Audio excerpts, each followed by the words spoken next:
try that.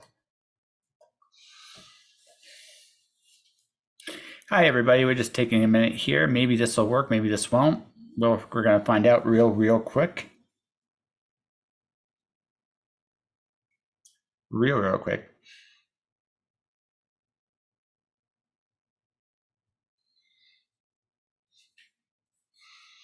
So think about getting your hair like this. You see where your hair is thick in still some places and thin in others. That is always interesting. So we'll see in just a minute what is going on here.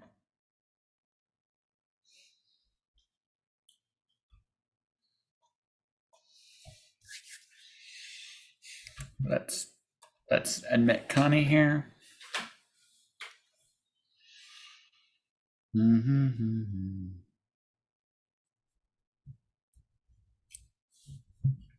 She coming in.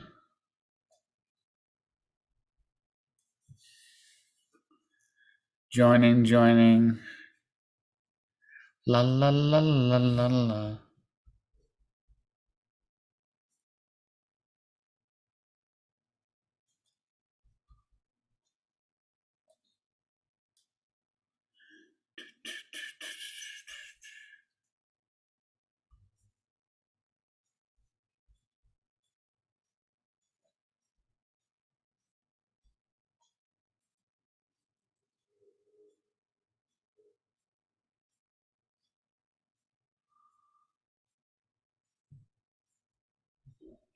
Okay.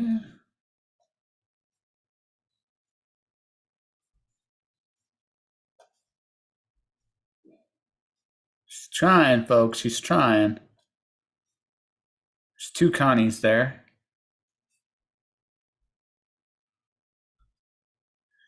Trying to.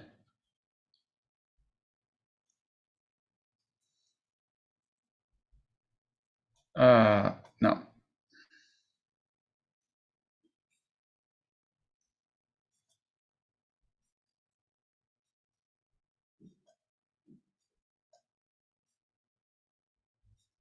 Come on, you all.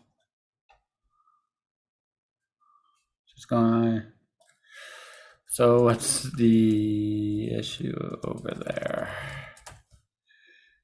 Yep, folks, we are trying to figure this out.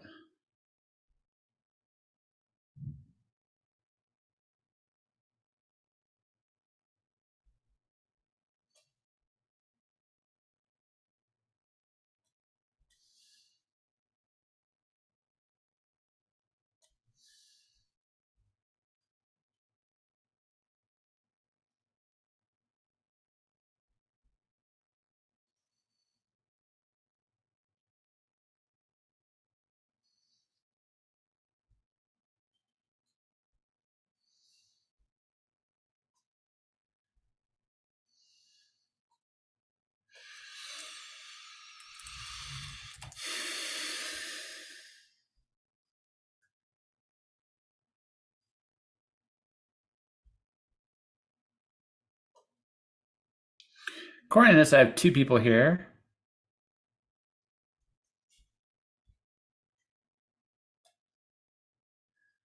So Connie, you there?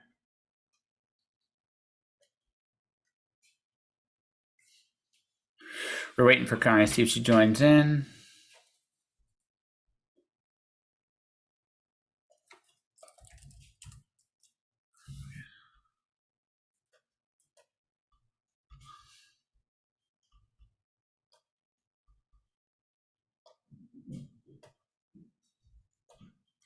Someone please come in.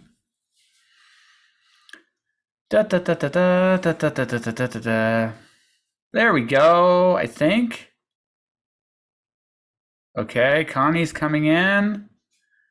Connie's finally. There we go. Can you hear me? I can't hear you. So check your audio. Connie did not connect audio with Twitch. Can't hear you yet. Can you hear me? Yes, there we go.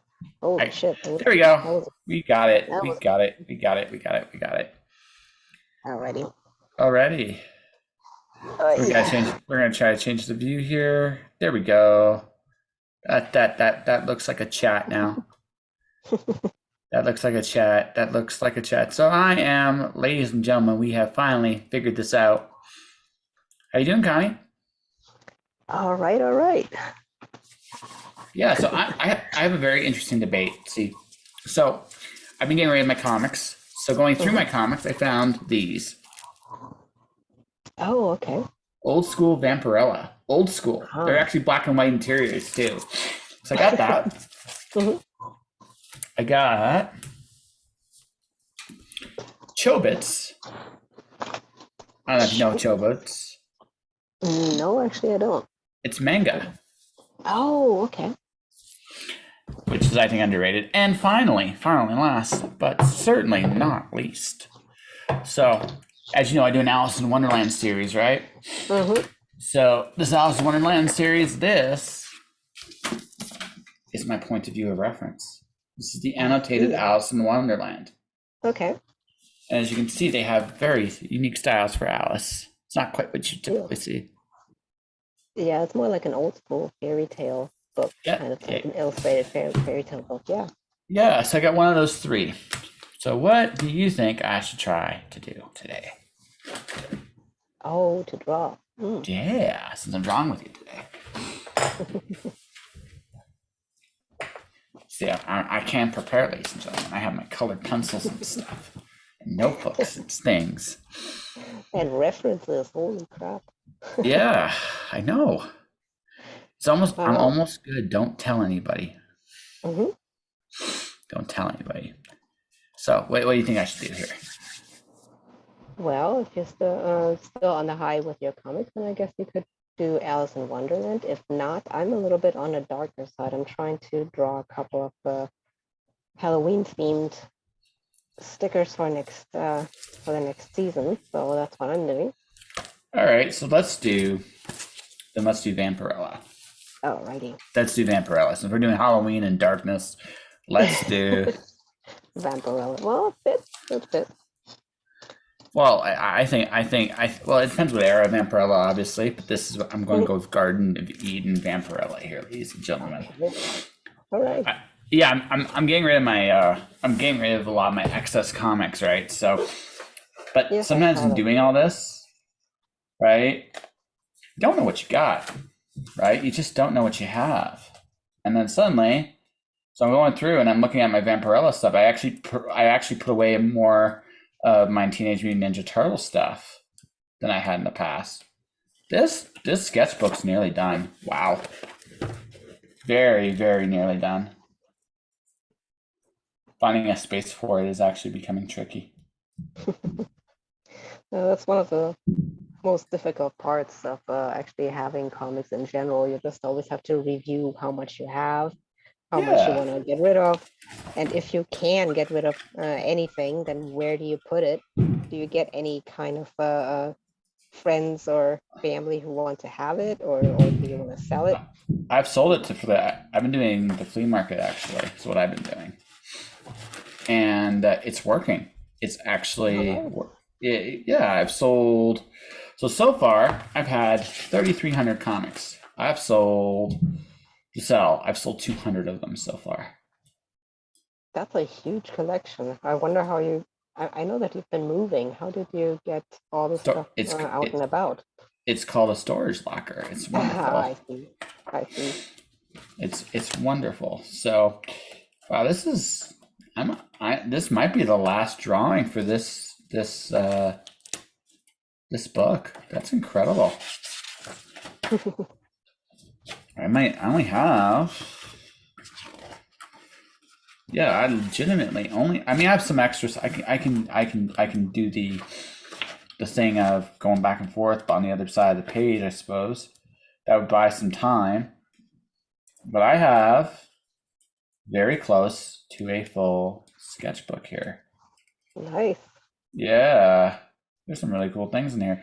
Or maybe this is one of my old sketchbooks. Hold on, it's one of my old sketchbook here. Oh no, hold on. It's just added up. It's amazing to me. Well, sometimes if you have a good sketchbook, it's a little bit like a diary. You can just kind of look backwards and see all the different projects that you worked on, which is fun Yeah, too. Because totally. there's also like a little bit of a view into what you were doing at what time. And sometimes I'm Yes. looking back at different things that I've been doing, and it's fun to think back on where and what place you were when you're doing different kinds of drawings and different kinds of projects, and also the Yeah. people that you've been talking to. Oh, So, absolutely. This has been a wild ride. So this is what I'm going to do. This is going to be maybe two or three of my last drawings of the on this book, and then I'm gonna have to give this away. what are you going to do with it? I know that some people have used their sketchbooks for charitable events or auctions or something like that. I think what I do is, so I have a Patreon, so I've been Hmm. putting stuff there. So I might just make an offer if like I will give a sketchbook away to a patron of some kind. So Hmm. that might be what I do. Yeah. Um,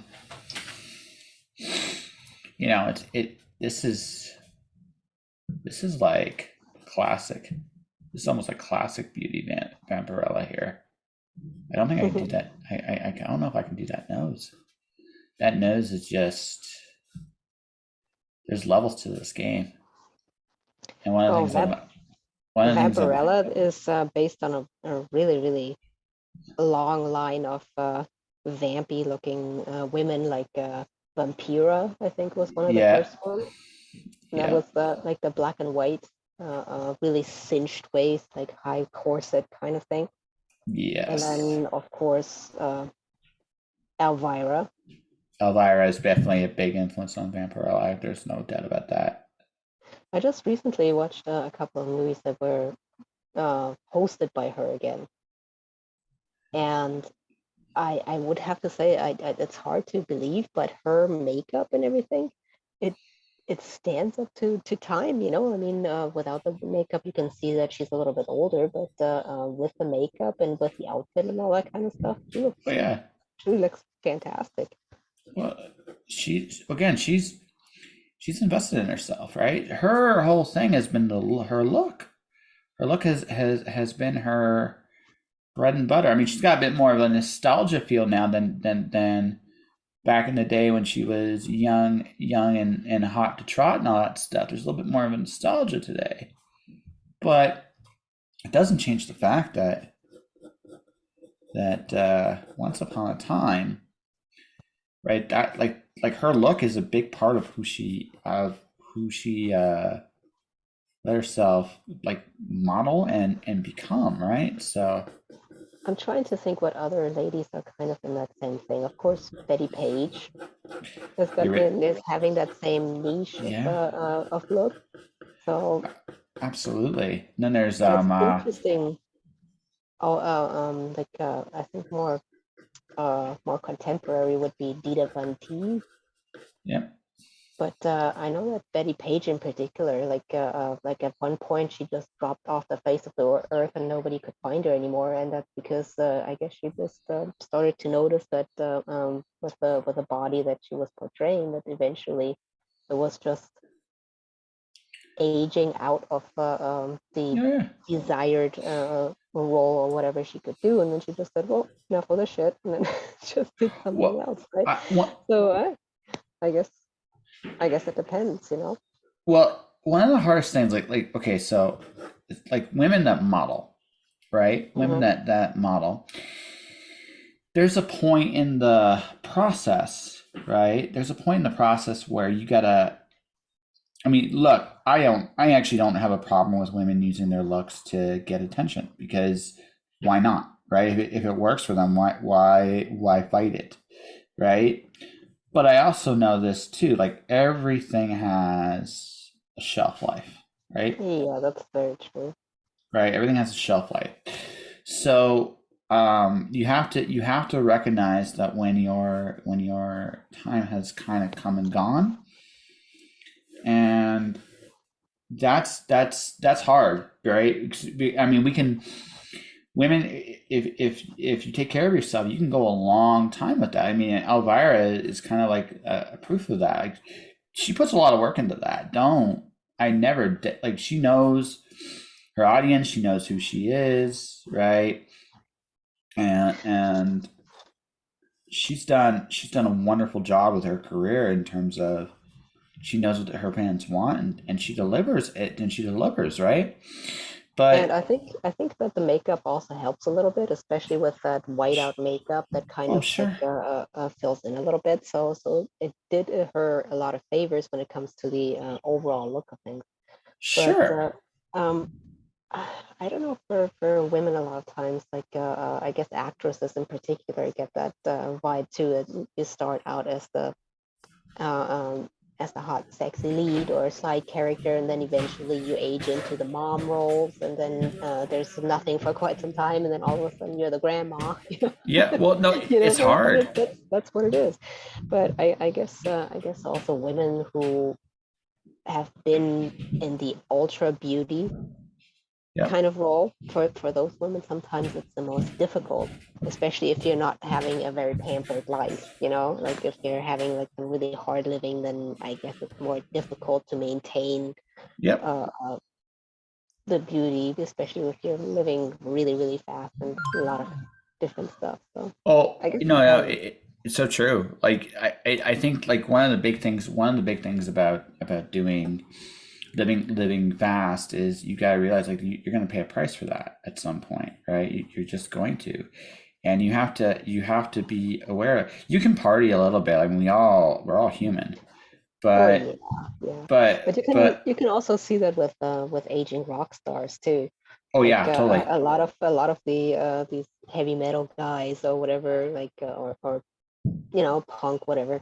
Like a lot of them, you can really tell the difference. They're all not looking like John Bon Jovi anymore. You know, like it's Even one of John my Bon Jovi don't favorite. look like John Bon Jovi anymore, right? So Well, yeah, I mean, he looked very much the same for a long time, but yeah, especially some of the like Nikki Six or some of these people, just you oh look at yeah. that like, oh shit. But it is what it is. Like enjoying their fame at the time, and then eventually there's going to be some catching up to do. Well, That's just yeah, because there's a price, right? There's a yeah. price to everything. So you gotta, I mean, you have to kind of, like, especially when you're young, you feel invincible. Like, I'm 41, okay, Mhm. Yeah. right? Still look relatively young, but I mean, I can look at some of the signs with me, and I'm like, okay, I got to change a little bit of how I take care. If I want to keep certain parts of my look for a longer period of time, not just my hair, but aging and all that other wonderful fun stuff, I have to change some habits, right? I can't just Yeah. keep doing what I've been doing. That's totally fine, by the way. That's I think that's part of life. Like, we change, right? We change as we get I've older, I've and always uh, I've always said like the being passed out drunk in the gutter is always an okay, cute look for somebody in their early 20s or something. But if you're doing that when you're in your late 40s, that's not such a hot look anymore. well, even 30s, it's not that good. Like, when you get to Yeah, 30, like, probably like not. there comes a point where it's Yeah. like, okay, you got to grow up just a little bit, right? Then it's just sorry. Then it's just a sorry looking case of affairs, especially if you have kids. But that's a whole other different thing. Oh, with kids, it's worse, Yeah, yeah. because with kids, they're watching what you're doing, and I think one of the things that um, a lot of parents don't realize this when they start being a parent, but what your kids are going to see what you're doing, and they're going to emulate what you're doing too. So things you want to not do, like, you don't want your kids to do, you kind of have to set that example. Yeah, it's hard sometimes, I think, Oh, because sure. people, well, giving up anything like of freedom or whatever it is always hard, right? Oh, And totally. being responsible is not a lot of fun It's a not lot of fun. times. But Well, yeah, it is what it is. well, it's but I mean, it's just light. Like, there comes a point. It just comes, like, as you pointing out, right? There just comes a point where you got to kind of look at it, what you're doing, and going, okay, is it worth doing? Is it worth is it worth what I'm is it worth the price I'm paying for it, right? Like Yeah. like there's for example getting drunk. When you're 20, you bounce right back. It's like whatever. When you're 30, you're not bouncing back as fast. When you're 40, you probably will die. Like, you know what I mean? There comes a point. Yeah, the hangovers are not that much fun anymore. Yeah, well, that's just it. There comes a point, right? You just gotta kind of look at it and go, okay, like, why am I doing this to myself? And if the answer is I have no idea, you might need some help, right? And that's life too. But yeah, but if you're trying to, at some point, you got to go to clean living, right? You just have to at some point. Now, unless you're willing to pay that price. Now, if you're willing to pay that price, there's nothing any of us can say, really. Just, hey, listen, I like what I'm doing. I'm a big enough person to enjoy what I'm doing. Okay. There's nothing I or anybody else can say, right? It's just like it is what it is. So that's the truth. So, yeah, I don't necessarily think it's always the right thing to do, but again, you gotta live your life. Nobody else can live it for you.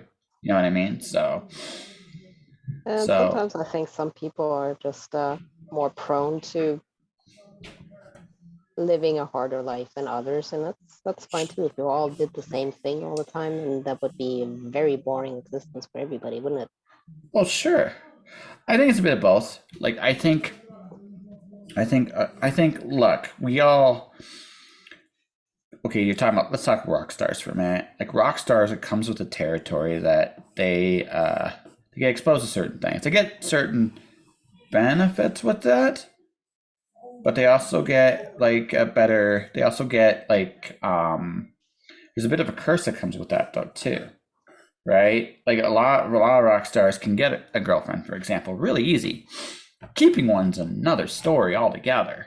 You're right. So, Well, right? yes, yes, and I also think that of course everybody wants to party with a rock star because everybody wants different things. They want to have fame rubbing off. They just want to have they want to be in the vicinity of cool. So Yeah, there's a whole bunch of different benefits from hanging out with a famous person, and yeah, sure. I guess a lot of people always want to be friends with people who are fun and living an Sure. interesting life. I think it's partially also because you personally don't want to pay the price of living that dangerously and all that kind of stuff, so you just stand adjacent to it for a little while.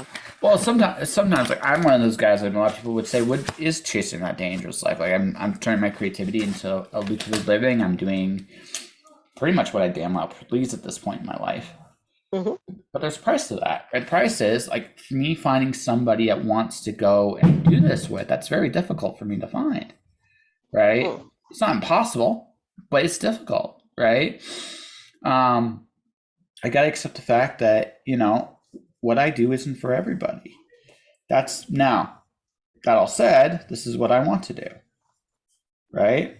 So Hmm. as long as it's what I want to do, and I'm willing to pay that price, that is all there is to it, really. At the end of the day, you know what I mean? That's it. Everything else is as they say, uh, is the details, right? That's it. Well, it's well, we were talking about a whole bunch of different people, like when you're talking Elvira, Vampirella, Yeah. um, Because yes, folks, or we're drawing I'm drawing Vampirella at least. yes, and I'm doing a little bit more of like a little bit of a skull, like a skull theme. Yeah, I think a lot of the that particular part of a horror lady, like also with the Adams family, with Morticia Adams or More to things like that. Yeah, there's that particular stereotype, and it's so fun to draw. Oh yeah. So yeah, Oh yeah. which reminds me, the last time that we actually had a stream interview like this, we were just talking about Wednesday and that kind of thing. I Yes. really love the show. I have to say, I was watching Jenna Ortega, and she's so unique in how she portrays things, and I guess her being so tiny, that works so much in her favor, being able to actually play a girl that's so much younger than her actual age. Yep. Oh, absolutely. Well, Hollywood tends to cast about 10 years. So if a character's 17 on screen, she's probably 25, 26, 27 years old You know, in real life.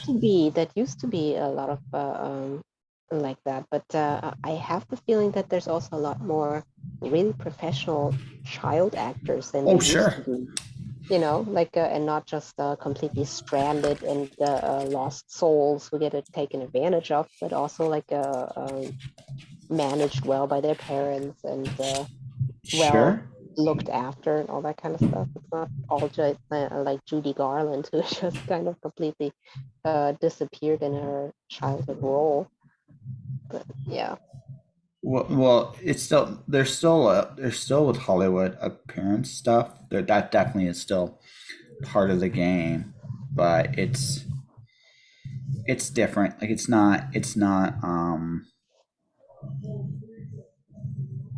yeah, like it's definitely not like what it like. There's a lot of professional child actresses out there, but Yeah. there's also like look still plays a big part of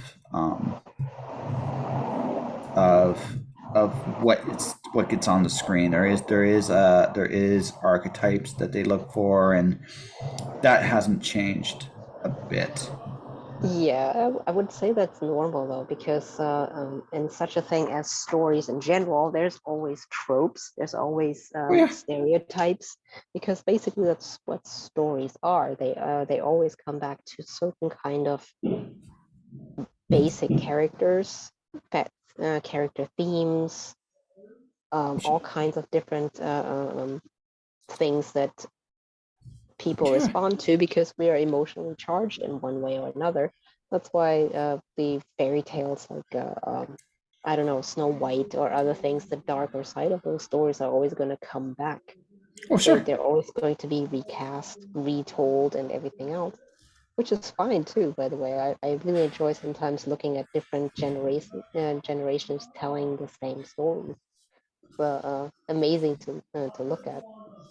Oh, by the way, are you one of those people who are always saying like, "Oh, the new version of this is absolute crap, and ours was so much better"? Are you one of those people? Oh yeah. No, the thing is, I mean, if you're to sit there and like here's telling tales a little out of school here, but we essentially tell the five same stories Mhm. over and over and over again. The difference is the difference is what we bring to the story. I retold Alice in Wonderland, Mhm. my version of it. It is not, necessarily. I'm really proud of this so far. So far, I'm proud of this. How I'm are you doing, drawing? yeah, yeah. So far, I'm proud of the drawing. So far, I'll show it when it's done. I put a lot more detail into my work now than I used to. Like I'm using different levels of pens and inks and things of that nature. And I have found that the work has more of a character than it used to. Now, I'm still, I think, a long way from being great, but I see more stuff than I ever did in the past. So it's been interesting to grow with the art in such a way. If you are listening to this or watching this, folks, this is actually probably one of my last drawings in this book, because I've literally been doing. I can't believe how much I've drawn. Actually, legitimately, I cannot believe how much I've drawn. So it's been it's been wild to kind of just see how it's evolved, you know. So Anna actually compliments. Says, not many people stick it out like you do, like you've done. I'm like, thanks. I appreciate that. Yeah. Well, the thing is, like a lot of people, when they want to learn drawing, they start at a very young age. Excuse me. Which means that they're starting at a point where everybody is assuming that they have a lot to learn. So if you're starting later in life and you have to catch up with the, excuse me, I'm really, really bad right now. I'm coughing into your microphone. So good. a lot of people are not as resilient to their stuff learning and growing later in life. You know, later in life, people want to be good at something already. And if they're not, then it's kind of a little bit frustrating. Yeah, but for me, it's interesting because what I've done is what I've learned is that it's okay to suck at something. Like that was the whole thing about this whole process. Oh, got a little bit more highlighting to do here, but just a little bit more, and then I can get to the coloring of this and playing with this. There we go. Boom, boom, boom.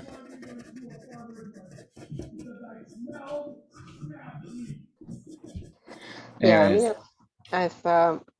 I've had to stop drawing for a little bit because I was actually I don't know, let me see, like mid-June to about end of June, like beginning week of July, I had COVID for a little while, and I've well, in theory, I've actually tested negative for a while now, for about a week and a half, but I still got like a little bit of cough left over. Yep. So you can, yeah, so you can still hear it like a little bit on the nasal side.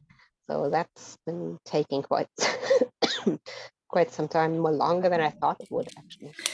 Well, with COVID, with the big, it's nowhere near what it was during the pandemic, but from a recovery standpoint, from a just strictly a recovery standpoint, not the green. Oops, I almost colored Vampirella green. Oh almost. No! That would have been terrible, but I didn't do it. I missed it. I grabbed the wrong pencil crayon. Although I may decide to do, just because I did that, folks, I may decide someday to actually go on and say, you know what, screw it. Vampirella, you are going to be green because I said to say so. She doesn't have a twin sister, right? Yeah, well, yeah, exactly. There's just like Mario, you know, like yeah, that's right, Luigi. Mario. So my dad used to call Luigi Squeegee Luigi. So Squeegee Luigi was his nickname, and Squeegee Luigi was folks it was because of how he jumped in Mario 2. That's why that's how he earned his nickname, Squeegee Luigi. Right? That's where it comes from, folks. It doesn't come from anything else. I swear to all that's holy and stuff. But yeah, Squeegee Luigi. So I mean, we all have our origin stories here, and I'm gonna try something with Mr. Snakey here, because Snakey here has a lot of like lines. This folks is a lot more complex than what I normally try to do. Right? Oh, you're having a snake and everything within there too? Oh, it's on the cover. Oh. It's on the cover. So I now, folks, I am not going to pretend that this is going to look like a perfect replica. I don't do perfect replicas with the cover. That's not what I try to do.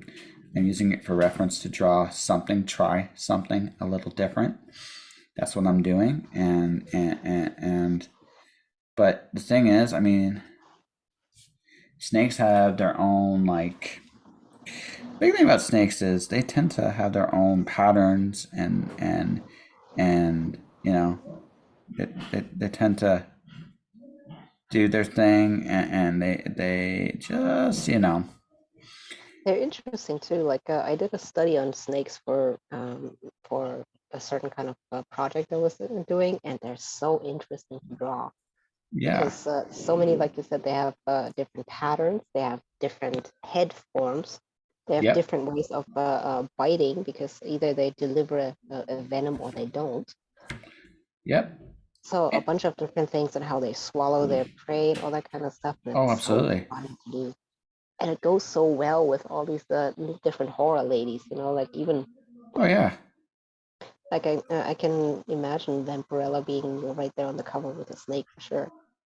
Oh yeah, this is like I said, this is an old cover. Like this was when I started collecting comic books. I didn't get this when I started collecting comic books, mind you, but that's how old this image is, Mm. right? It's like, and folks, like I said, I'm gonna let you guys in on a little secret. I'm cheating on the snake designs because I'm not gonna try to copy them thing per thing because they don't need to be copied thing for thing. The idea is important, not the perfection of what I'm doing. That's probably one of the most important lessons I've learned as an artist is do not try to be perfect. If you try to be perfect, Mm. you're almost guaranteed to fuck it up.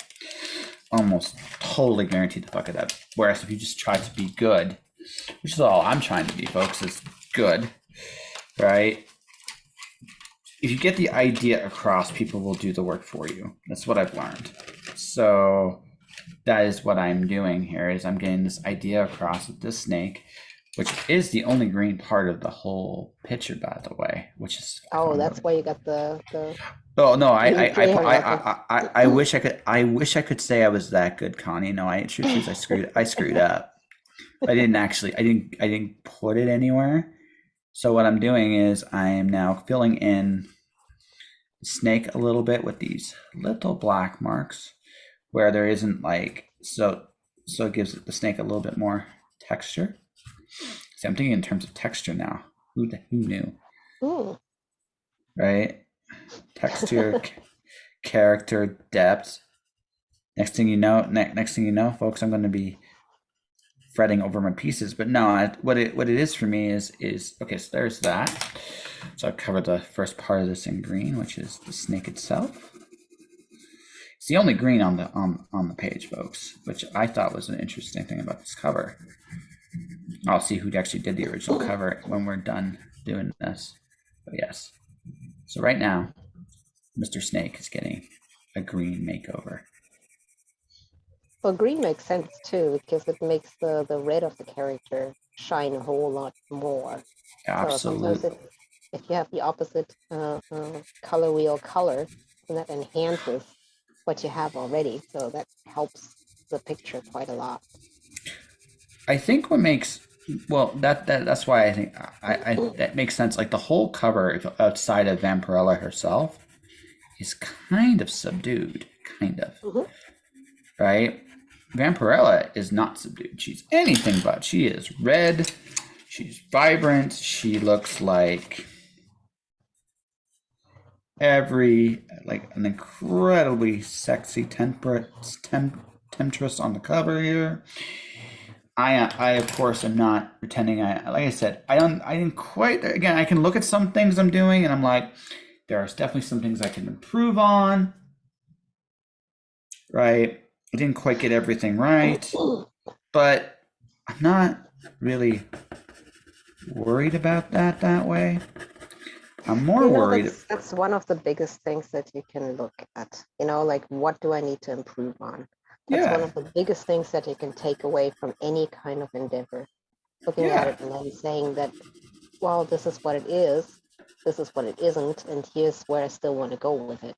So yeah, that's a big part of looking at what you want to do. And I also have to say, like, absolutely. if you're trying to be perfect at anything, that also means that you're going to put a lot of pressure on yourself on starting anything anyways. I found that if I put too much pressure on myself to be too perfect at anything, that means that very likely I'm taking way too long to get it started, because That's right. it means that I'm fretting the page. I'm looking at the empty page, thinking like, well, what if it doesn't turn out the way that I want to? And then it takes a lot longer too, because you're hesitant. You're not really as free as you want supposed to Yeah, exactly. Whereas me, I'm just like, meh, I'm having fun with this. I'm not gonna worry. I am going to play, try to add some depth to her, just a little bit, not a ton. And what I'm going to do right now is go like this, add a little line here. Because what I'm doing here now is this one, just kind of like a side shot, right? So what I'm doing is I'm trying to make it look like she's still kind of wearing her suit without actually not wearing too much of her suit. Not that Vampirella classically wears a lot to begin with, but you I know. wouldn't necessarily call it a suit, but you know, it is something. Technically it is. It's not like, you know, I'm not going to say it's It's really, leftovers of a swimsuit, maybe. But that's fine. that might That's be what it is. that might be a bit generous. I'm not going to lie. Not going to lie. It's like, does Vampirella wear much? No, she doesn't. That's one of the reasons guys liked her for so long. I mean, let's be honest about it. But hey, you don't need be a genius to figure that shit out. It's just like, hey, Well, she's part of hot. her superpower, was actually having the suit stay where it is. Yeah, that which is like, how did you do that? And she's like, magic. And you're like, okay, I kinda, I totally I believe you, because I don't know how it's staying on either. That is as good as answer as I'm going to get, and I'm good with that. I don't need, like, sometimes it doesn't need to be complex either, right? It just needs to be for the purposes.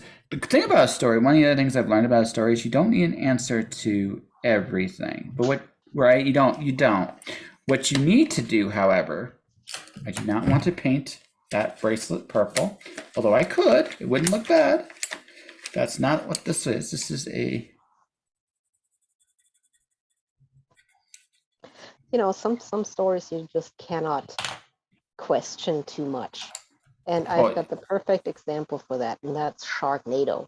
You know, if you're watching that movie and you're looking at that and saying like, "Oh, that's not realistic," then you miss the entire part of. Yeah, no, you know, like, really, that's your that's your reaction to that. It's not realistic, really. Well, yeah. It's like at that point, I'd be like, no shit. Like that's. It's like, why'd you do this? Like, no shit, it's not real, because nobody believes that. I don't believe that either. What are we gonna do?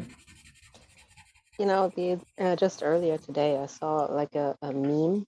And it was saying a real picture of Leonardo da Vinci and the Mona Lisa, and they both sit next to each other, smiling, having arms around each other, like a real photograph. And of course, that's a meme. It's meant sarcastically, like a fun thing. And then there's people commenting under there saying, "Fake. This is not real. They didn't have cameras back then." Yeah, no shit. You know? Well, but you know, but that's the whole point of it, just making it look funny and what if kind of, right? So anybody who actually was commenting on it, like, "Oh, that's fake." Yeah, I don't know what to say to people like that. Well, you just look at them and go, you know what? Shrug. Okay, cool. It's fake. You got me. You got me. You saw it. You saw right through me, or I don't know, something. I don't know. Just I shrug. I'm at that point in my life where it's just like, I'm not gonna worry about you, like, trying to convince you of something anymore. I got more important things to worry about, like anything else. You wanna come to me about what you think is real? Nar power to you. I, on the other hand, am going to worry about me. What I think is is cool. And if you and I intersect, that is wonderful. I am going to enjoy that whole thing. I'm going to show you what I have. This is one of the We're sticker not guitars. worthy. We're not. That's really good, Connie. That is fantastic. So that's I only do like a small batch of stickers for different things, especially for Halloween. Yep.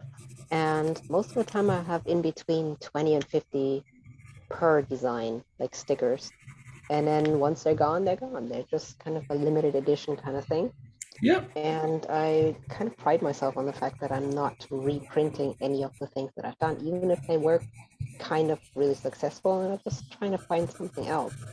Because that's part of what makes a design really fun, having it a limited edition, and there's not many more of it. So, well, you gotta do what's right for you, right? That's the thing, right? Right.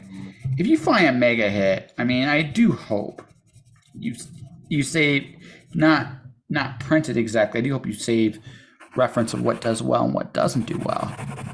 But let me get right down to it. Yeah, I mean, look, I have a publishing credit as an illustrator, which I think is really damn cool. But that's not why I did this. I did this to learn a little bit, right? To learn a little bit. This is a very reddish brown. It's a little redder than I like, but that's okay. I'm trying a little experiment here. We're gonna see how it turns out when we get to the end. Do it. That's what I'm doing. No, hey. Yeah, I think that red is always difficult to shade. Well, I'm actually using this. It's a reddish brown. So what I'm doing with it is I'm lightly putting it in the pit, putting it in her where the snake is and where she's at. It's light. So when I color it with brown, I'm gonna kind of see if I've added a layer to it by doing it like this. There's only one way to find out, of course, and that's to actually do it. I don't know if it's going to be good, because, but you grow by trying things. You don't grow by getting it all right. You grow by just doing, letting it take you where you're supposed to go. And that's what I'm doing right now, is I'm trying to add a little layer to this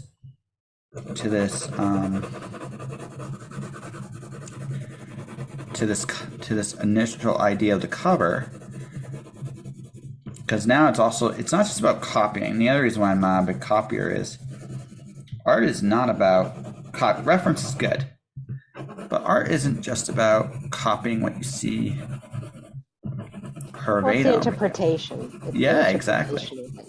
And sometimes also how you put things together. Like one of the things that I've always been very good in is doing a mashup, doing different things that are nothing to do with each other, and then kind of like mashing them together in kind of a weird and interesting way. Yeah. Like they can tell that horror theme is very big with me. Like one of the things that I have done is do a Sleeping Beauty picture with the alien creature. Okay. And Winona Ryder with like a glass dome with like a really freakish rose with thorns. Okay. So just having like a Sleeping Beauty kind of thing, because I figured, the theme of like Ripley and aliens, for example, has got such a symbiotic thing going. So one thing is kind of like depending on the other to live and to survive, and they kind of intersect so deeply. So yeah, that's part of the reason why I like to do that. But yeah, I mean, I've always been like a pretty good copier of realistic things, like especially when it comes to objects and shading and that kind of stuff. But I've gotten away from that quite a bit. Yeah. Because like you said, it's more about interpreting rather than strictly just copying it. And when we're being honest, like right now, AI can do that so much better, just copying something and having it right there.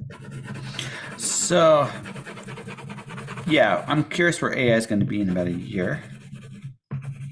Because I think by then, those certain laws will be set in place. And yes, probably. yeah, and once those are in place, it's gonna, and then AI will adjust accordingly. And that's when I'll really get into playing with it a little bit more. So, you want to see what I did? You want to see what I did here, folks? Let's take a look. I'm going to take a look. So this is the original cover, so everybody can see. Okay. Okay. Ooh, right. Nice. And this is what I did. I see that you're actually doing a lot of improvement. Yeah. Yeah. I didn't quite get her legs right. That was the one thing I didn't quite do. If I were to do this again, I'd move her legs shut them just a little bit more to the left. Mm-hmm. But besides that, I'm actually pretty happy with this. Yeah, I think you're getting a lot better with the perspective. Yeah. You know, because I know that you were starting with mostly like 2-dimensional.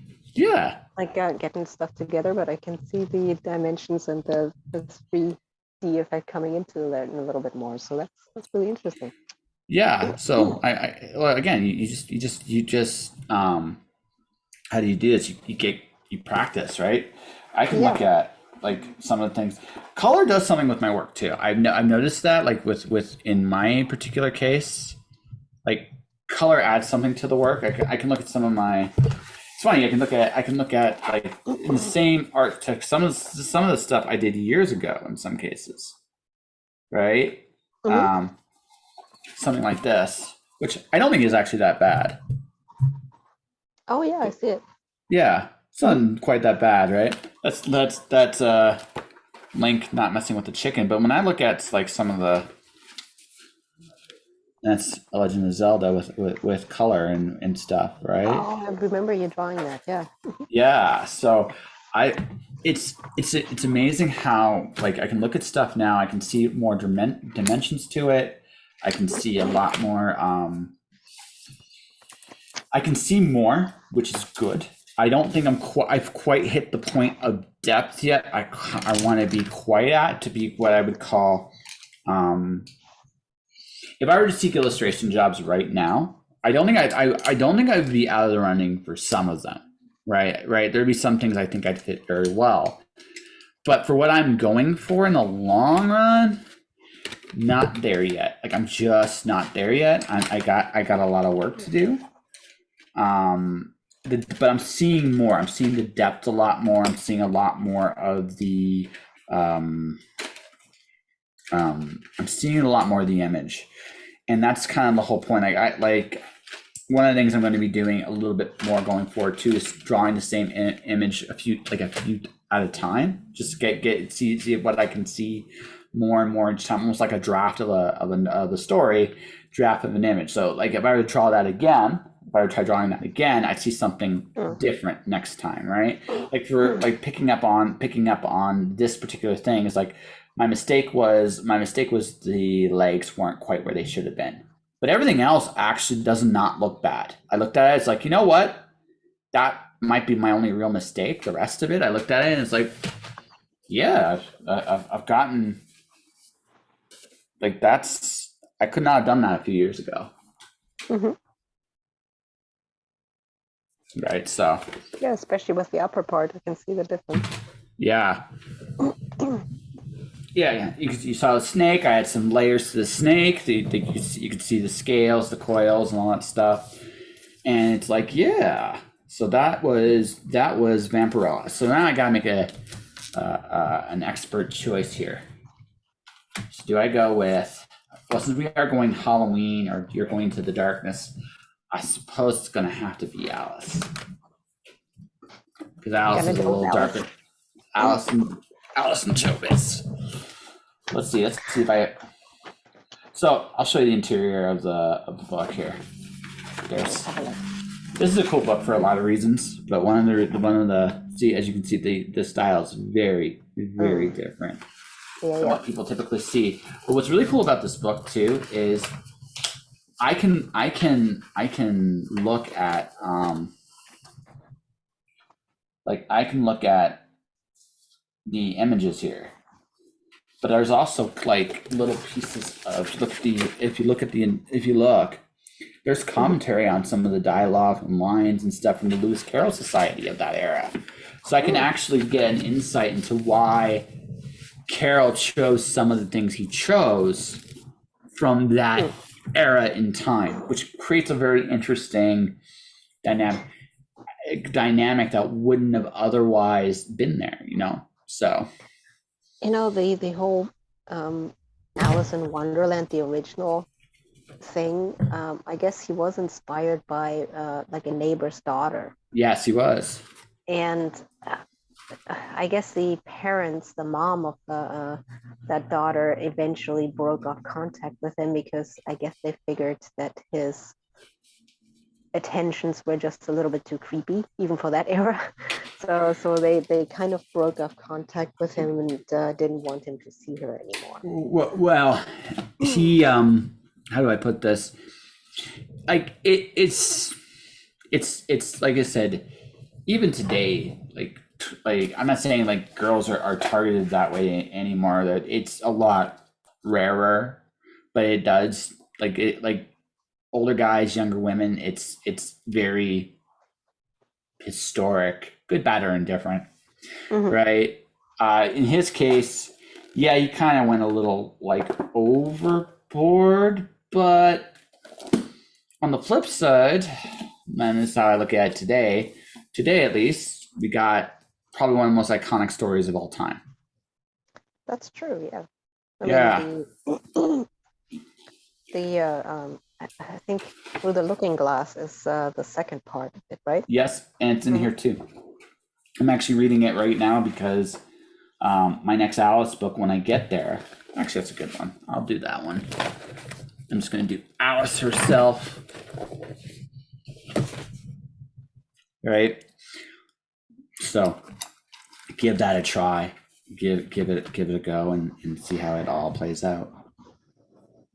But Yeah, I've always liked fairy tales because at the very heart of it, a lot of fairy tales have this scary yep. core in the middle of it because it was meant to frighten kids and Yeah. have like a moral of the story and make sure that they understand that the world is a scary place, but told in a children's story where they kind of have a little bit more um, thematically catered to them in a certain way. But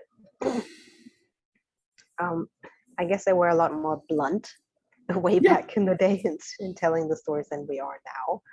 It's, But yeah, it's just a change of the times, I suppose. Like the act of raising kids was a whole bunch different than it was now. I mean, in Victorian times and even like in the early 1920s and 30s, like raising kids was a lot different.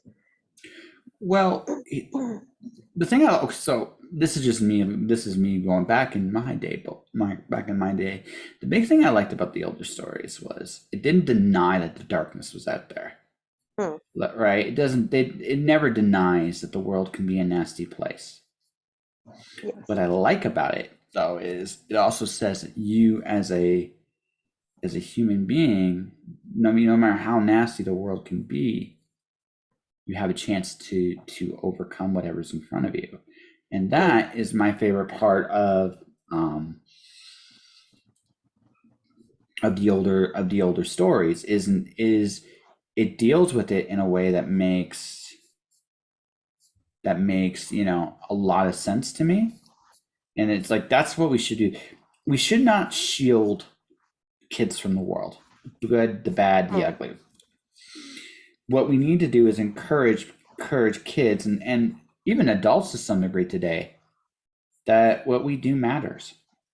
And the fact is we can stand up for what is right. We can we can overcome if we are willing to stand and be true to ourselves. And that's what I love about like the kids' tales from those eras was there was that part of the world was never denied. When I watch something today, while I do think in some ways storytelling's better today, some ways, that's Hmm. the one thing I wish was more in storytelling from Mm. then to now is the uh, the ability to just look at things and go, hey, you can overcome this. Not someone that's an expert will overcome this, but no, you have the capability of dealing with whatever you have. You know what I mean? The world's a different place, but that part I miss. I think storytelling as it is right now, or just kids in general, sometimes I think have been shielded a lot more from the Absolutely, view of the world that things are nasty, that you know absolutely. it's very protected, and I think that goes for physical protection, like having Yeah, all kinds of matters of things to make sure that nothing happens to your kids, which is probably saving a lot of kids from really stupid things happening. But that same thing also goes for storytelling, like you said. Like there's many things that are written out because they're considered too brutal for kids to know. But I have to say, as a kid, I read a lot of stories that were very intense. And now looking back, sometimes looking at the different stories that I was reading, I'm amazed in how different it is because I was a very mature reader. I did read a lot yeah. of fantasy and also a little bit on the horror side. I read H.P. Lovecraft and Edgar Allan Poe fairly early. And it just amazes me to think in how different things are nowadays with so many things getting taken out of libraries and Well, that things that kids are not supposed to read, this, that, or the other thing. I think this is absolutely atrocious, you know, I I agree. and I think that happens on a bunch of different fronts, though, like either that things are too mature for kids and they can't read it, or that it deals with subjects that people don't want to have even acknowledged. So there's so many different things. I don't know. It's Well, here, okay, so here's kind of this is the macro. This is the there's two levels to this. You're a parent. You want to introduce kids to how you see the world, and honestly, I understand that because let's you were raised a certain way. You want to raise your kids kind of the way you are. I think we Mhm. all do. I get that. Like that part, I totally understand.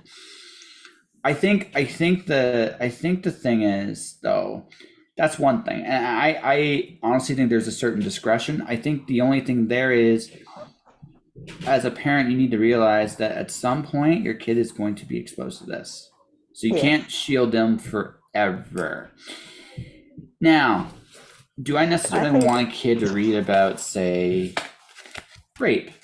Not really. I don't think I don't Mm. know. I don't know if I want a kid to be um know as much as unfortunately some adults know far too well. Um, I don't necessarily think that that's the solution, but I do understand but I do think there is something to be said. Like, you know, we don't live in an era right now where people are encouraged to solve their own problems, right? That is very true. Yeah, right. And Yeah. I also think that part of this whole raising your kid the way that you want them to be raised in a certain viewpoint of the world and everything. Actually, I would think that it's better to expose your kids to, let's say, opinions or other things that they might not be used to, and then say, like, this is the reason why we don't think that's right.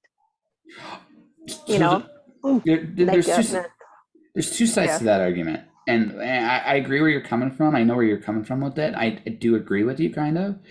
but there is here. But okay, so here's the thing: you have to be able to form an opinion. Ironically, you need an opinion yourself to begin with. That doesn't mean that your opinion can't change. I think that's part of life too. Is your opinions will change as you go on this journey. But what I think is, if you have no standard, you'll fall for anything. You kind of need one to start somewhere, somehow, some way. And if I'm a parent, I want to be the one that put the standard in at least on the beginning. I get that. That part of it I get. Now, I think the part where it's interesting is, okay, can the parent handle when the kid eventually grows and develops a different opinion from you? Right? That's where it gets interesting, right? Yes. Because at some point along the way, your child is going to have their own ideas on how the world works. And at some point, a lot of times, part of that opinion of how the world works is directly opposite by design of what you think, as a matter of rebellion or just the way that it works, because kids usually don't want to be and believe exactly what their parents do. Sure. Maybe some people to a certain extent do want to emulate exactly what their parents are and what their point of view is. But I would say the majority of kids have at least some kind of a rebellion. Sure. That occurs. But so if you're trying too hard to instill a certain opinion, then you have to be prepared for the fact that exactly the opposite is going to happen. Absolutely. But that's part of the whole process, right? You've got right is you're gonna have, you're gonna have those moments where you're like, well, my parent was crazy. And then you have, sometimes you get this epiphany while you have this thought is, oh my God, they're right. They were right about this. Right? That's part of the process. And then sometimes it's the other way. Nope, they were completely and totally wrong about this. Right? Yeah, both of it happens. Yeah. Yeah, right. And that's part of the process. My point is, this is just my take on it. My point is, in the beginning, before those opinions form, before they become teenagers, before they start experimenting and questioning how the world works, I think most parents would rather at least the initial opinions come more from them than from, say, a state or school or right. And again, I'm not saying that's always the right thing, but I understand it because there's no reason to trust the state or the school either. So that's unfortunately the world we live in today. So you don't want your kid to be gullible. But also you got to be realized, and this is the trick with parents, is you're gonna realize somewhere in this journey that the kid is going to develop an opinion that's different from yours, and they should, right? Yeah. And they should. And they absolutely should.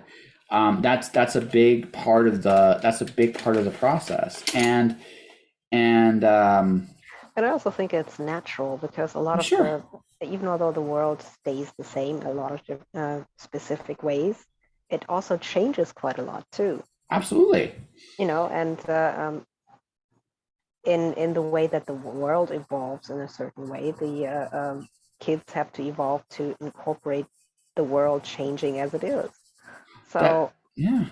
That's part of the reason why the most rebellious and new ideas a lot of times come from kids. Absolutely. Yeah. I'm setting my ideas on how the world works at this point, by and large. Now I can still change, but you're gonna have to give me an argument now. It's not gonna be as easy to convince me as it would have been a long time ago. Right? Yeah, of course. And that's part of the reason why, as a kid, you're also more flexible to actually incorporate newer ideas. Absolutely. And newer points of view. Now, a lot of times you're an absolute idiot in the fact thinking that you are inventing certain kind of opinions on things when they have existed for a long time, and probably your parents have had similar opinions when they were kids. So Oh, there's that happens so often. yeah, That happens so often. there's a certain kind of arrogance to kids growing up too, thinking that Oh, sure. their life and their experiences are absolutely unique in the history of humanity, which Well, sometimes amuses me. But you just have to learn certain well, things. when you're young, when you're in your 20s, you're sure you know exactly how the world works. It's only when life kicks your ass a few times that you realize that maybe you don't have an idea how the world works at all. Right? That's how it works. And then when you get to that, so when you get to my age, you're like, I don't know. Like, and that's what, for the most part, I mean, I think that's most adults, honestly. It's like, do you know how the world works? Nope. Not really, yeah. No. In fact, the older I get, the more confused I get. I think that's very accurate. Yeah. You know, being at my age, I'm a little bit older than you still, but yeah, I used to be so cynical, like growing up as a teenager, and I had such a strong opinion of what I thought was right and what was wrong, and all this kind of stuff. And it's astonishing to me how much humility you get eventually. And it's funny because there's people who get more and more set in their ways and their opinions. Oh yeah. And then on the other hand, you've got people who get more and more humble in the way they view themselves in the world. Could go completely opposite. So it's kind of funny how that works sometimes. So I did something different with this image. I decided to take this image, folks. Hold on a second here. This is the image I based it on. Okay. I decided to actually decide what most people classically know as Alice, though, is what I ended up doing. Oh, it has a little bit of the Disney Alice to it with that with that blue dress and everything. Mm-hmm. Yeah, but I took it and I made it kind of my own. So cool. And this book, ladies and gentlemen, is da na na na na na na na. I have another sketchbook, fortunately, but yes, I finished a sketchbook.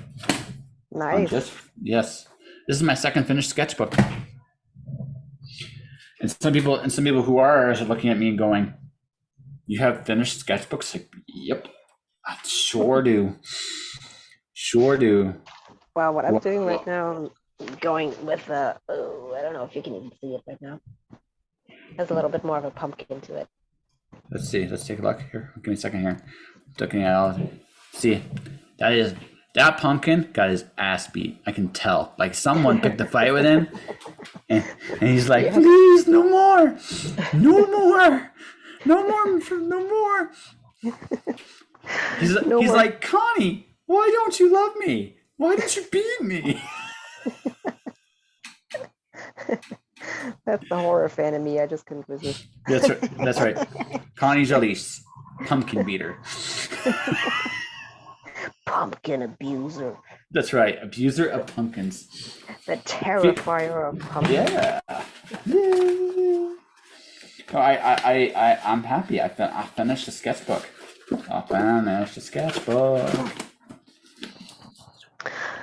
Well, and by the way, thank you for giving my comic a little bit of a read. I know that it was a really, really short one, but that's one other thing that I kind of had a similar thing that you were talking about. At some point, you just have to start. Yeah. And I do still have a couple of other stories that I have in my head, but they're all a little bit more complex. They're all a little bit more wider arc of stories and everything. So I've heard from a few different people saying like, well, why don't you just start with the smaller stories? You don't have to do the bigger ones. And it's a lot easier to start with something small or something that is a little bit more compact, let's say that. Yeah, that's fair. I have right now currently a comic book story I wrote on Kickstarter right now. I saw that. What exactly was your story right there?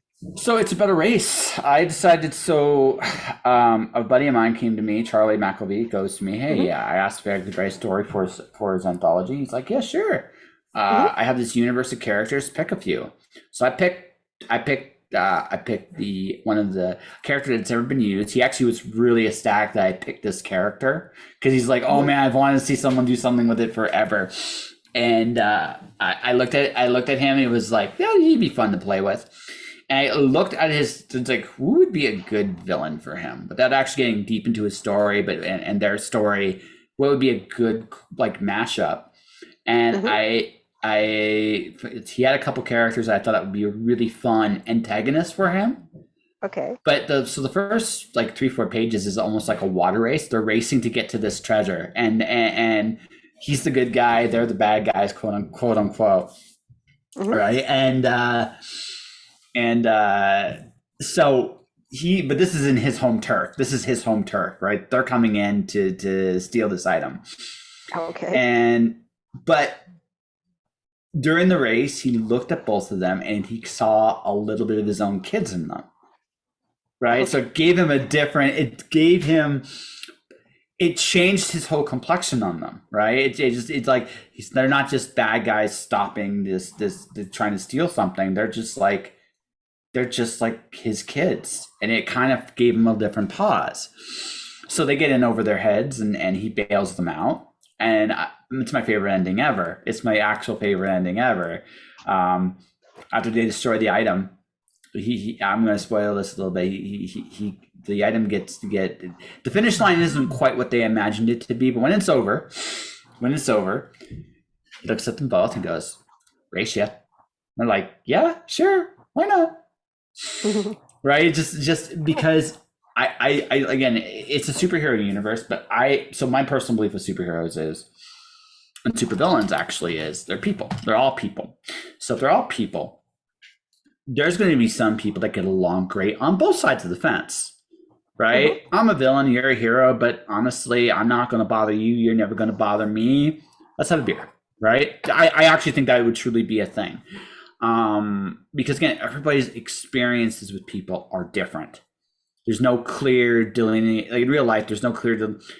There are some people who think I'm an asshole, Connie. I know it's a shock to you, and they hear that, but there's some people think I'm an asshole, and then there are some people that think I'm great, right? And that's the impact. We all have that ability to impact each other that way. I think in a superhero universe would be the same thing. There would be heroes that would look at villains and be like, yeah, you're cool, just don't cause any problem in my area, I'll never bother you. And villains would be the same way. Hey, they're cool, just I'll stay out of your area and I won't bother you, and we'll get along just fine. Because we're real human beings at the end of the day. We're not going like I'm not going to be cackling and twirling my mustache for the sake of cackling and twirling my mustache because I'm the bad guy, right? Because I won't. Well, I can also see that a lot of times if you have let's say heroes and villains of different calibers, there's probably also things that they might have in common, like Absolutely, certain areas of expertise, probably, or other things. Like, absolutely. for example, like Xavier and Magneto have sort of like a good rapport in some ways. Oh, absolutely. No. They do. It's so now, folks. I'm getting into this is one of my good sketchbooks. See, here's the difference. You look at the quality. This is one of my Mm. good ones. So this one, folks, is for I haven't done as much of it since I've moved, since I've been back in Calgary, but quote unquote the stuff I want to publish is in here more often than not. Show something real fun here. This was actually the first. This was the first sketchbook I played with cover. So this is Mr. Glorious Glitter Dragon. Oh, that's hard to see. Can you see it? Okay. Yeah, now I see it a little bit better. Yeah, yeah, that's I better. do black and white glitter dragon. He sparkles. He's not Mhm. happy that he sparkles. Right? So this is kind of like the rough. I learned an awful lot like drawing him a few times about how eyes work, right? And so now I got to think about how I want to conclude it. I did Alice, I did that. I don't want to do Chobits. let me think here. What do I want to do? You're right. As people are looking at I actually have a Kickstarter section on my Facebook right now. That's weird to me. That's so weird. Because I haven't released an official Kickstarter for any of my own products specifically yet, but that's coming. That's going to come eventually, and when it does, I'll be doing something there. But I got to think of what do I want to try here, and I think I know I'm going to try. Although it's not here, I got to go. And let's see here. There's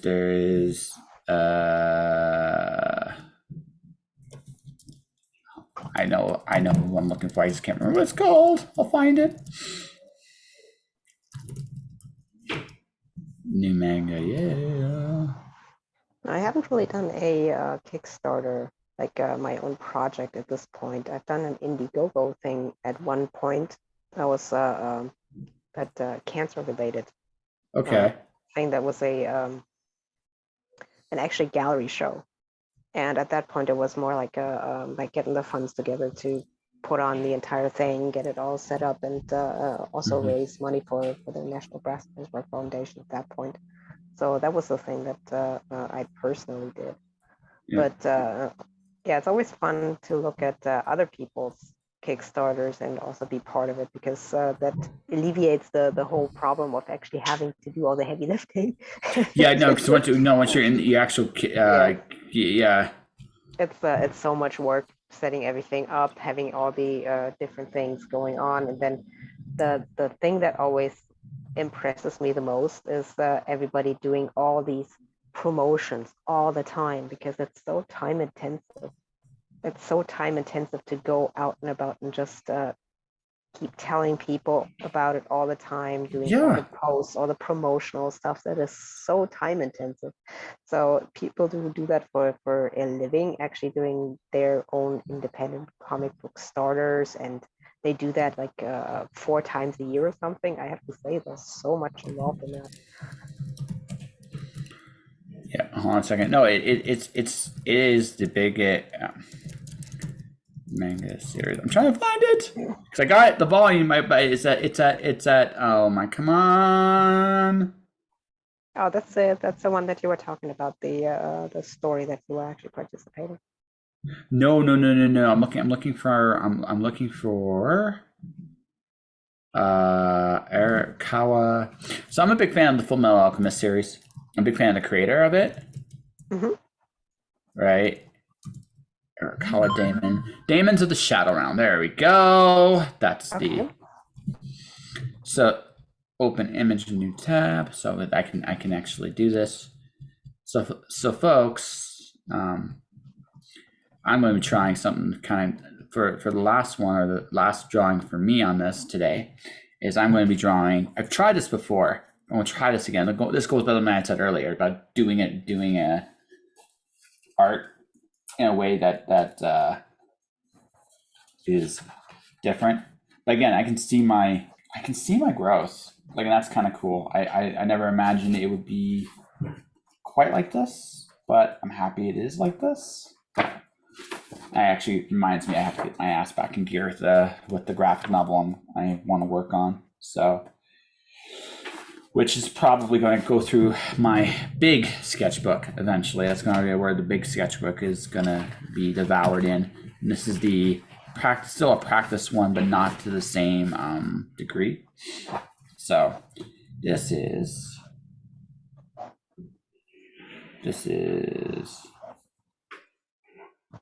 Are you putting out the picture? Yeah. Well, so I'm going to share. Can I share on Zoom? This is one of the reasons why I was hoping to. No, it doesn't look like I can share screen. Hold on. Share. There we go. Can you see? That's what I'm going to try to draw. Daemons of the Shadow Realm. I don't see it yet. Do you see it? Here we go. Okay. That's what I'm going to be trying to draw. It's small. It's pretty small though. Yeah. Does it get bigger? No, it does not. I do see it though. It's definitely recognizable. Okay. Yeah, that's what I'm Yeah, gonna be. there you go. That's what I'm gonna be playing with. I've drawn Alice in Wonderland, kind of did my take on it. Now I'm doing Daemons in the Shadow Realm. And I'm still going with a pumpkin head here, and I'm just going to You're assaulting. You're ink him. assaulting. You're assaulting the pumpkin. Like you're just assaulting the pumpkin. You're abusing, folks. That's it. That's what I'm going to call Conny Jolitz, the pumpkin destroyer.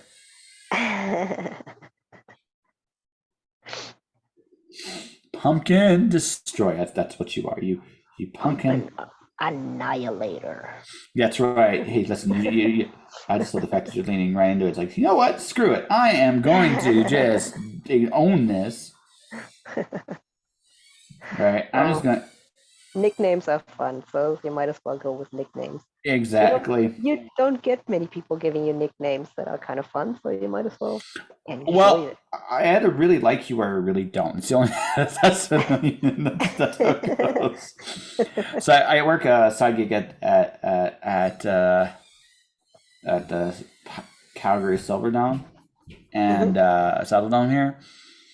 So mostly everybody there is cool. Mostly everybody's really cool. But there's this one individual there that, like, not my boss or not even in the department, but I have to occasionally deliver to.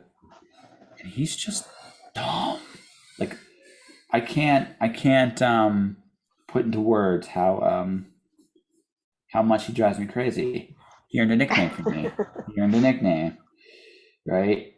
He's the only person in the building that has a nickname, right? Okay. So sometimes nicknames are good, and sometimes, folks, nicknames are bad.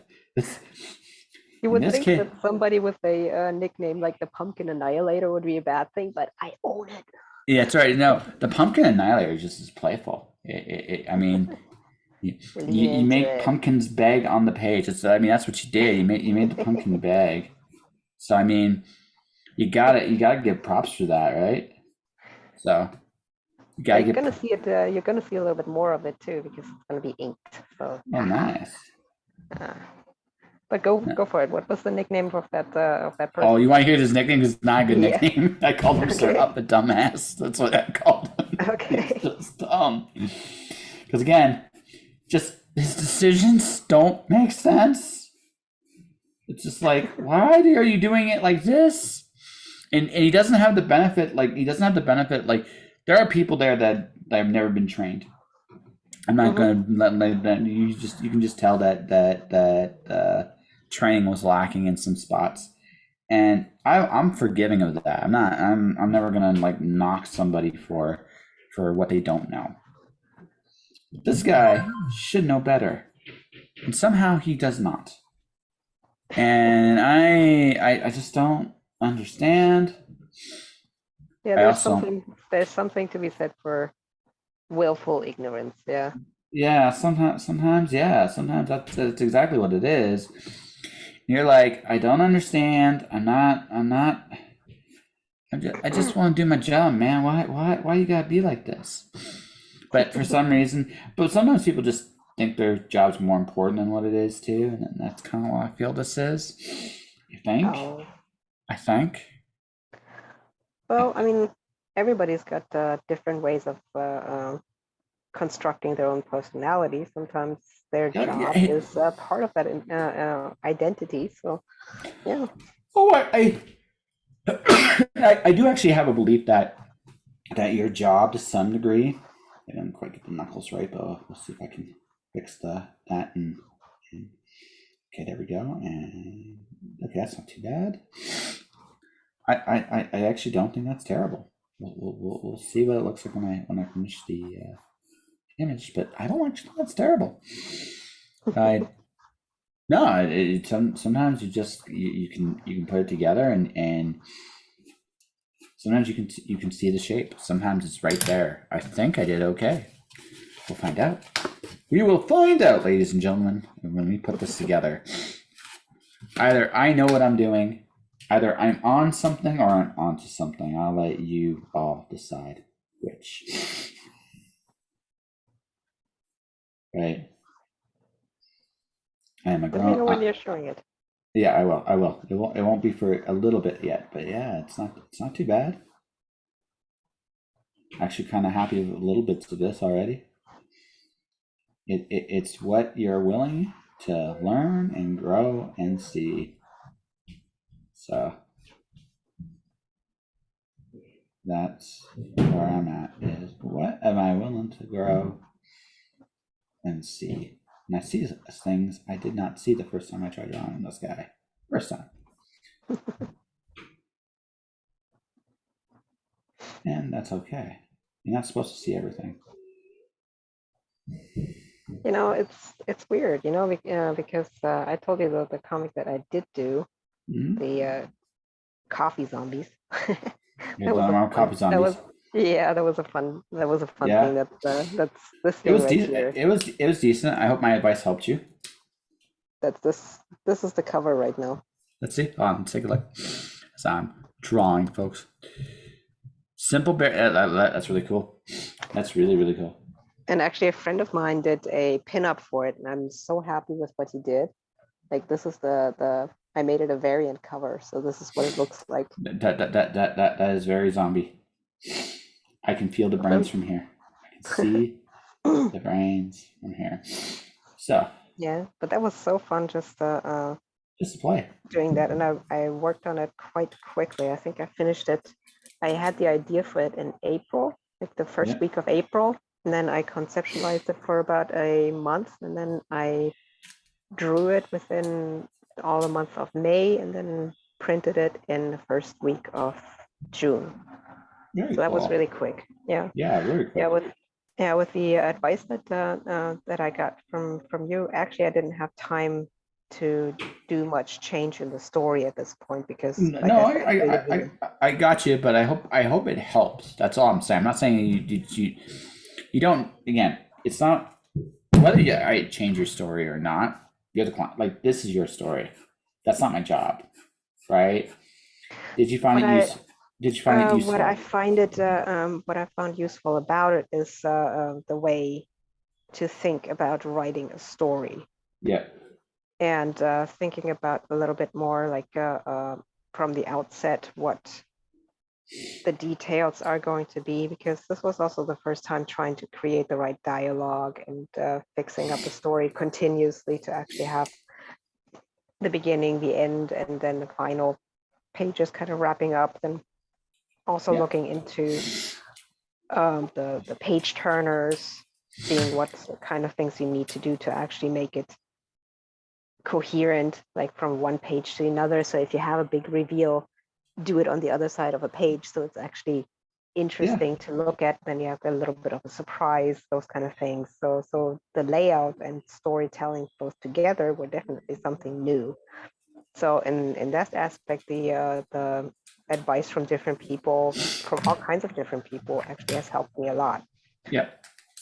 Oh yeah. And the best thing is, there's no wrong way to tell a story. Really, there really isn't. It's just what's the story you want to tell? 'Cause that's the important thing.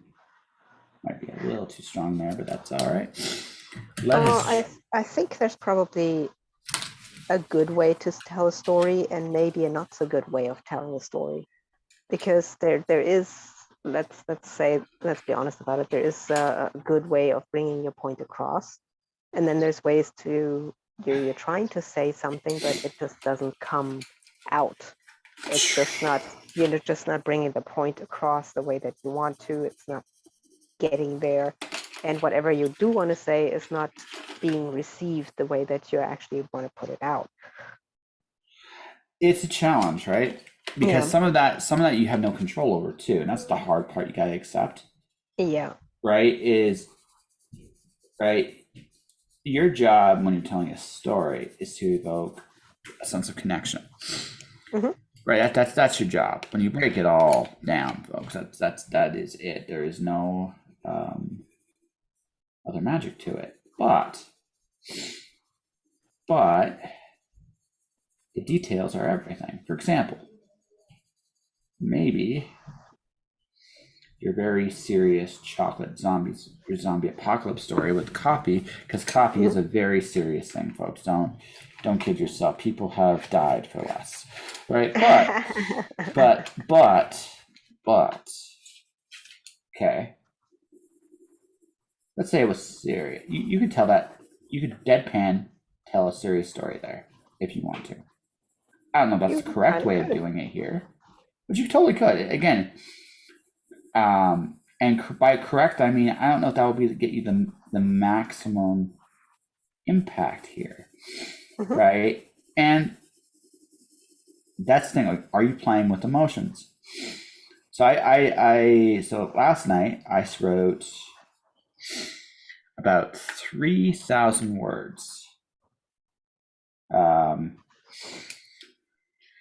As I was putting together my story, and one of the things I had to kind of come to terms with the story was, okay, I got to give my character a really, really happy moment here, and then I got to take it away from him because I'm an asshole. Right, because that's the story. It's what needs to happen in the story, and the thing about it is, I came up with what I thought was a very happy moment. Honestly, I think the happy part is there. My big concern is maybe I rushed the terrible moment. Maybe I put 2,000 words into that yesterday, so it wasn't like I rushed it. I don't think, but maybe I did. And that's something like, when I had someone to read it, I'm going to be like, okay, could I elaborate on that a little bit more? Should I elaborate on that a little bit more? So seeing that more, so the payoff. But I think the payoff's really good. I think the reason why the payoff happened the way it did, there's a really good reason for that, I think. But we'll find out. We'll absolutely find out. So you saw the original image. So this is my take on it. Excuse me. No worries. All right. Yeah. I think I saw most of it. I can't believe I'm still having all these after effects, but no, it so here's the final inked version. So this is the beaten up pumpkin, folks. As you see, there's bandages on his eyes.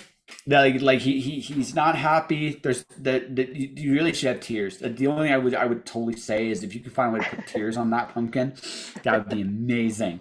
Amazing. And then some people would think it's a prison tattoo. Hey, listen, that's the thing, right? You can't control the interpretation, right? But like, hey, listen, I came up with the pumpkin getting beaten up, right?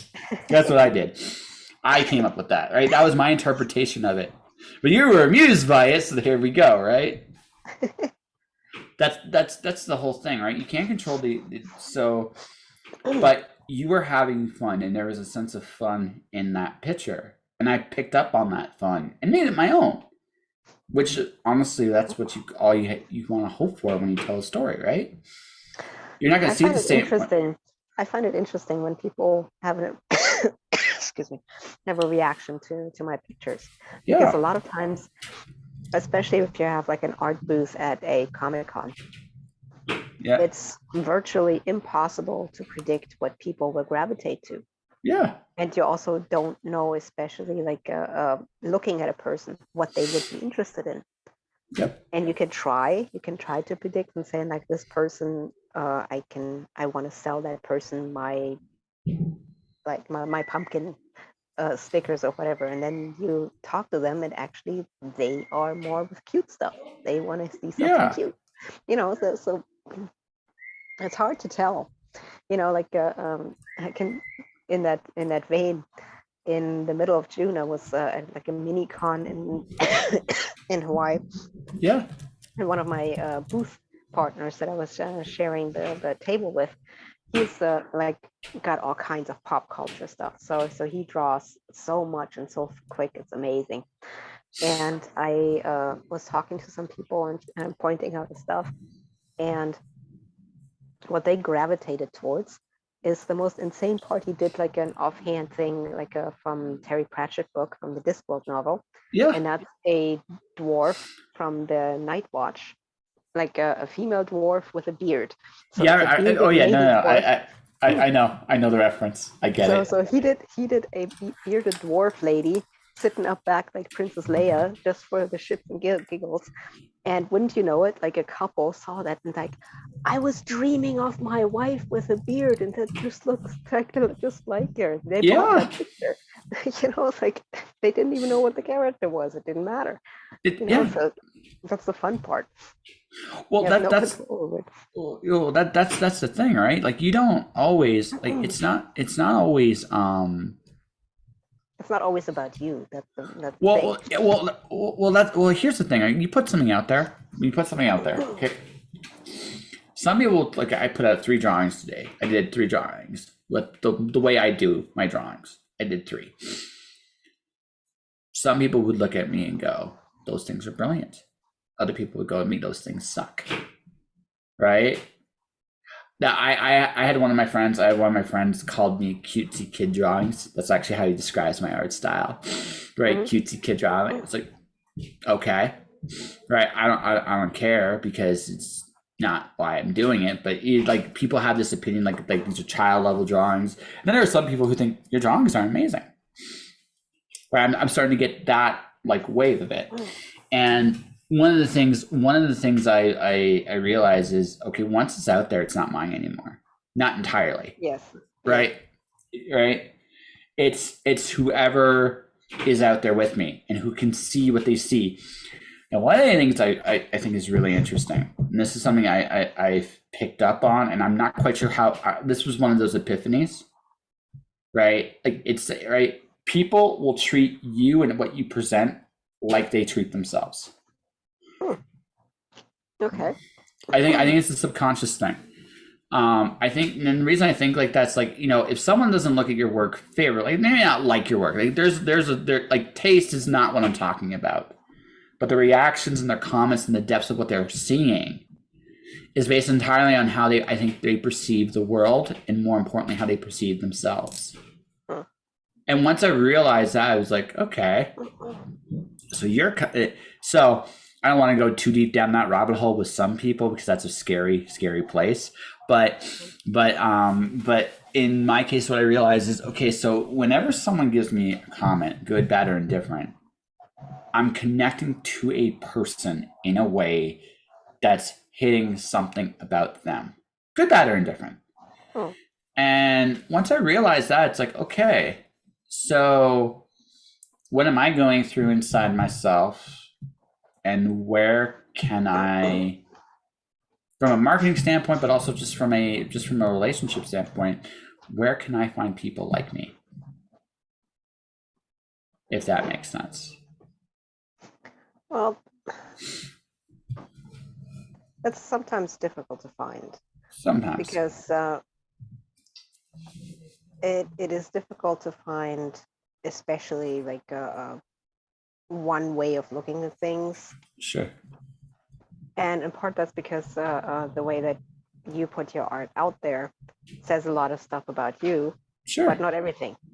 No, not absolutely. No. I'm not going to get your whole life story with one comment, but I can make some guesses just based on what you're commenting on. That's true. Right. I can make some guesses. Right. If someone is belittling my work, for example, let's say they're belittling it. Okay.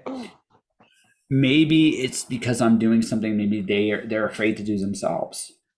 Right. So I've seen this, like maybe they're not confident or whatever it is they want to put out into the world. And the fact that I'm just sharing it and just because whatever is just me going like, okay, you know what? This is me right now. This is who I am right now. I don't care. And that creates a reaction one way or the other. And so, and even when someone really likes it, what they like will kind of tell me some stuff about them too. Right. Mm-hmm. And it doesn't, again, it's not a life story. You're never going to get a life story, but what people focus on, I think, does tell me a lot about who they are. It's kind of like one of those little epiphanies I've had. If they care about this, why do they care about this? Right? Well, And one thing that I always care about is the journey, yes. because everybody has a different way of drawing things, Mm-hmm. and you can tell by what they are drawing and why they're drawing it, how they're drawing it, what kind of things they mentally connect to. And that Yeah. speaks to a lot of people's past, about what they like, what they don't like, what they're afraid of, Yeah. and how they deal with that. So that's a very interesting thing. So that's why mostly I'm interested in the journey of what people do and how they improve, how they get better, what they work on, that kind of thing.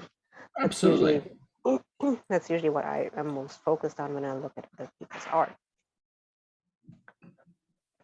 So It's I guess fair. that's just a personal thing, but I would think that that's a very fair way of looking at things, because Sure. you don't just look at the physical ability, but also what it means to the person who's doing it.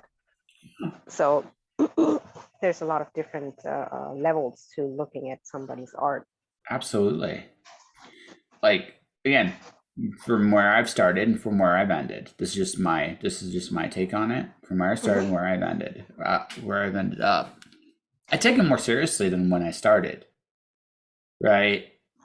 I'm at a different space, but I'm also still having fun. And that's an Right? important thing, yeah.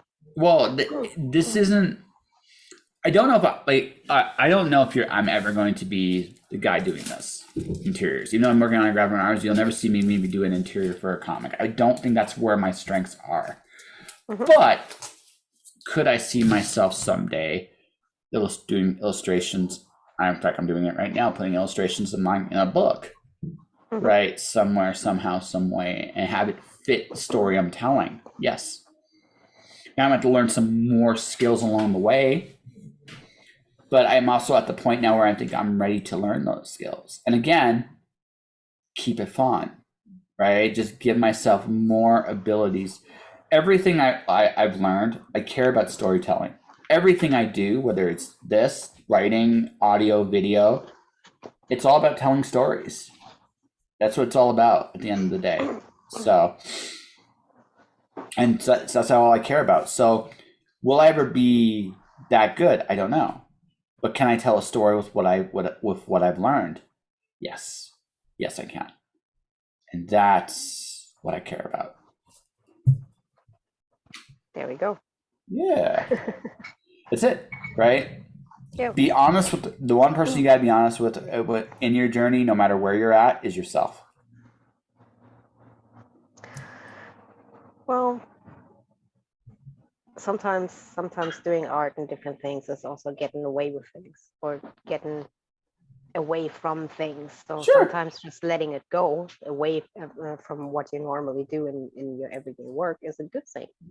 Sure. No, I agree with that. I think, but I also think this is just what I think too. Like that escape, like there is a personal part of the journey, even in the escape, right? Right. That there is, again, you're still doing it for you, but the reasons, like, okay, drawing just for fun, like what I do here. I'm doing this for two reasons. One, I'm learning something new. I'm drawing with incredible people. That's fun. But two, there's a sense of me providing comfort too. There's a lot of artists I know that are very uncomfortable talking on screen. So I offer them, why don't I draw with you, right? So that's the suddenly I'm kind of leveling the playing field. It's a way of making a bridge. Come do what you do best. I'll try to do it with you. I'll suck, but it'll be fun, right? And we'll have a good time. And suddenly you make a friend, right? Yeah. So that's a magic secret. If everybody wants to know why I've done drunken draws throughout the last 400, 500 episodes, this is why. Because these episodes are a good way to bridge people to see the world in a way that's really magical. to come on and actually talk about it. Yeah, I think artists are a lot of them by nature introverted because Yes. it's something that you do by yourself. It's not like a rock singer, for example, just being out there in front of a whole bunch of different people all the time. So it's a different way of looking at the world. Yeah, I know. But that's it, right? That's the best part, right? But that's the best part. You give them something where they're comfortable, and suddenly they open up, right? And you can jam like a rock band. You just did. You've done it, and you've done it in the past as well. You've done it with On. You've done it with others, Yeah. right? Right. Right. Doing those kind of shared streams and everything with On, for example, are amazing. They're always fun, always different stuff that you're looking at and they're taking away from it. But it's always fun Yeah. to do. So, Miss Connie, Mm-hmm. this is probably going to be the last time you come on this version of the podcast. Hopefully, Okay. in the next time, because I'm near the end of this. I'm already starting to do my travel show. Mm-hmm. So I've already started it. It's on Patreon right now. I'll be doing the plugging and pimping of it, when we get to the end. Yeah. But I've already started. So, I mean, I've locally here, I'm going to San Diego Comic-Con next week. So I'll be doing some stuff there too. Mm-hmm. And that's a hell of a consolation of Christ for not being quite able to go on the road yet. Right. But I thought, yeah, San Diego's a good consolation prize. And yeah, just, how do I put this? The ability to go out there and meet people in person is the next phase of the show. It's something I've always wanted to do, and at some point, I'm going to find myself in Hawaii, partly to make my sister insanely jealous, but also she's always wanted to live in Hawaii. I somehow get the feeling I'm going to beat her there, right? But also there's a lot of great people I've met out there too, and I think it would be really cool to meet you guys in your home turf and do something like this in person. I think it'd be fun. There's actually a lot of people that are really, really fun. Actually, it's pretty sad because a couple of the people from our circle have died in the last few years, and just last week, one of the local artists, his name is Art as well, and he passed away. So we're going to be to a funeral next week. Oh, I'm sorry. Yeah, I'm sorry. it's funny. He wasn't really a close friend of mine, but I've met him a couple of different times at those mini cons and all this kind of stuff, and that's just one of those things that reminds you that you should be connecting with people. You should be talking to people and trying your best to get a network of different people to go to. So yeah, I mean, I'm looking forward to seeing what you're going to do in San Diego. Yes. So that's going to be fun to see. I'm going to learn to surf. It's on my bucket list of things to do while I'm out there. I'm going to crash really into the ocean, I'm sure, a few times, but it's going to be fun. Good luck on that. Good luck on that. Hey, listen. Life is, how to put this? Life, there is no tomorrow. There is what you do now, and what matters to you now. Because there's no guarantee you're going to have it the next day or the day after. So you gotta kind of take the opportunities that are in front of you and see what good can come from them. So that's what I'm doing. The pandemic was, in one very, very cool way, a blessing for me, in the sense that I got to meet you, I got to meet I got to meet Mog, I got to meet people from all over the world that I never might have gotten a chance to talk to had I not done this. So now the next cool thing is, let's meet some of you in person. Let's get together. Let's have an adventure. And this might be my midlife crisis, but I can't think of a better midlife crisis than to actually go meet the people I've had the pleasure of meeting and connecting with throughout the last few years. That's definitely a good plan to have. Yeah. Good luck. Okay. I can't wait to see more stories of yours. You're gonna be great. I'm preparing to write some more. Yeah, it's good. And listen, keep making those pumpkins cry, okay? Keep making them cry. Okay? Oh, they've got it coming. They got it coming. They see? So we promote the abuse of pumpkins on this show. I mean, yes, indeed. Anyways, Okay. do you want to promote something before we go?